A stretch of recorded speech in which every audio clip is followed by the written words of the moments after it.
ભુજ તાલુકાના ગ્રામીણ વિસ્તારોમાં પ્રધાનમંત્રી આવાસ યોજના હેઠળ નિર્માણ પામતા મકાનોની સહાય માટેની અરજીઓમાં જરૂરી ટેકનિકલ કાર્યવાહી કરી આપવા બદલ લાંચ લેતા 2 પૈકી એક કર્મચારી રંગે હાથ ઝડપાઈ ગયો છે।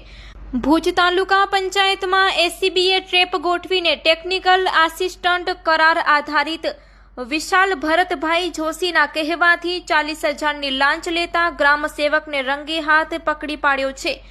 વિશાલ સ્થળ પર હાજર ન મળતા તેની ધરપકડ કરવા કાર્યવાહી શરૂ કરાઈ છે। ત્યારે આ ભુજ તાલુકા પંચાયતમાં ગેરરીતિ બાબતે કચ્છ કેરની ટીમે પણ થોડા સમય પહેલા જ ન્યૂઝ પ્રસારણ કર્યા હતા। સરકારી કચેરીના કામકાજ સમયે એસીબીએ ગોઠવેલી ટ્રેપથી ભ્રષ્ટ પંચાયત કર્મચારીઓમાં ફફડાટ ફેલાઈ ગયો છે। ભુજ તાલુકા મોટા દિનારા ગામના એક અરજદારે પીએમ આવાસ યોજના હેઠળ તેના અને સંબંધીઓના મકાનોમાં સહાય મેળવવા માટે અરજી કરેલી, જે અંતર્ગત આ લાંચ માંગવામાં આવી હતી।